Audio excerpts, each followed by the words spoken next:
Hello. Every so often I have to clear up any misunderstandings or when I feel like people are taking my words or perspectives out of context on tokenism. So, my issue with focusing on the numbers of Black people in senior leadership positions as an indication of making progress. There's a couple of reasons. I'm not even going to number it because I can't even remember how many I'm going to say, right? But let me be clear with this. I am not saying it is a waste of time to put Black people in senior positions. I am not saying it's a waste of time to build pipelines for Black people to progress within senior positions. That's not what I'm saying. What I'm saying is when organisations decide that they are going to commit to anti-racism, or when they decide that they are going to express renewed vigour into their diversity and inclusion practices, the first thing that they talk about is the number of Black or other hires that they're going to make.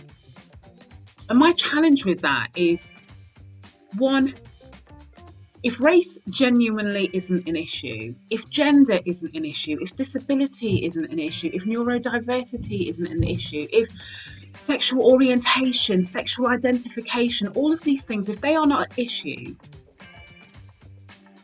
and you've put in practices to enable your board, your leadership teams to be truly representative, then the race of individuals and all of those things that I've talked about shouldn't really matter.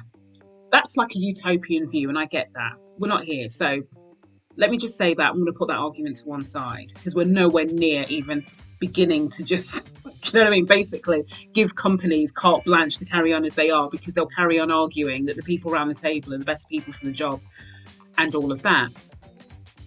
But the other thing is, at this particular moment in time, there is one person who is other, not white, not cisgender, not male or whatever, and one person is appointed to the board or a high profile role, and we're popping champagne corks and celebrating.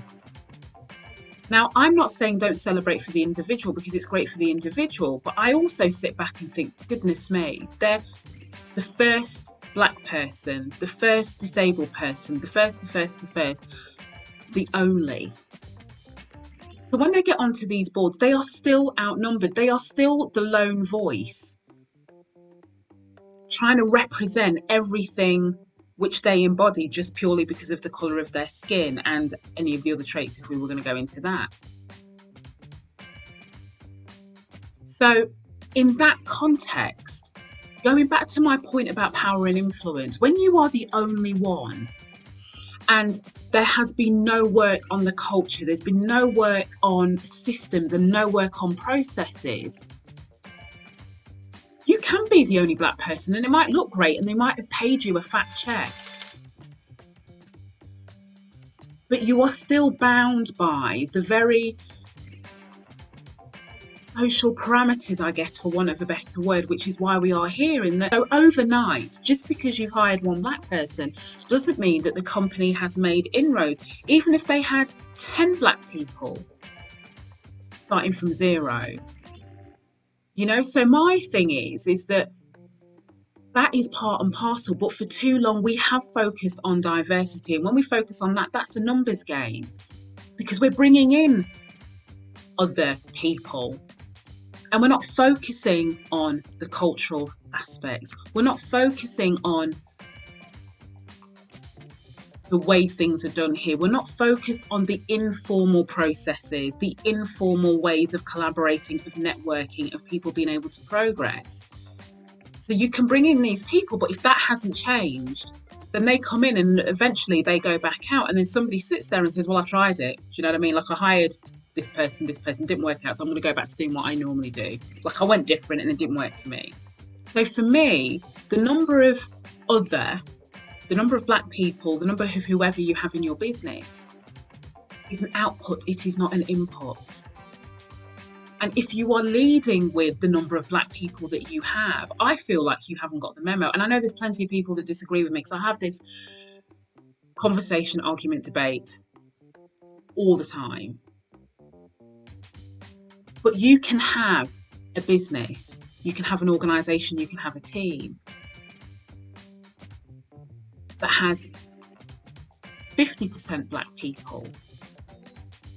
But if you've done nothing to change all of the things that I've just talked about, then nothing actually has changed other than the optics for your organisation, other than the fact it looks good on the website, other than the fact it looks good as a LinkedIn post to show a black person or an other person who is proud of their identity and you've hired that one person. Like, I want to talk to me about what you're doing behind the scenes, and talk to me about how you're keeping your senior leadership team and anybody who is responsible for looking after teams accountable and responsible for role modelling what I call super inclusive behaviour. Like, that's the bit for me, if we were talking more about that, but we're not, because we're still getting excited and popping champagne corks when we see one more black person. So that's the context of why, like, you won't ever see me get excited for, you know, one black person or any other. And I know there's other people who have said that. I'm just giving the reason why when I'm challenged hard, and people are saying, like, don't you want to see your people win? Yes, I do. And then black people are saying, like, why are you not excited that one, you know, that this person and this person? And it's like, it's great for them, and I do not take away the achievement for them. But what I'm saying is that is not only the problem. It's not the problem. And if we make that the problem, that we are going back to thinking that the same focus on diversity, which is numbers, which the same people that jump to recruitment. And I'm like, listen, forget recruitment. Focus on the culture. Do you know what I mean? So, yeah, I'm a high horse today. But I just felt I just had to make the point. So, for everything that this clarified, people are going to be like, Shireen, how can you say such a thing? Well, listen, I said what I said. Thank you, and see you tomorrow.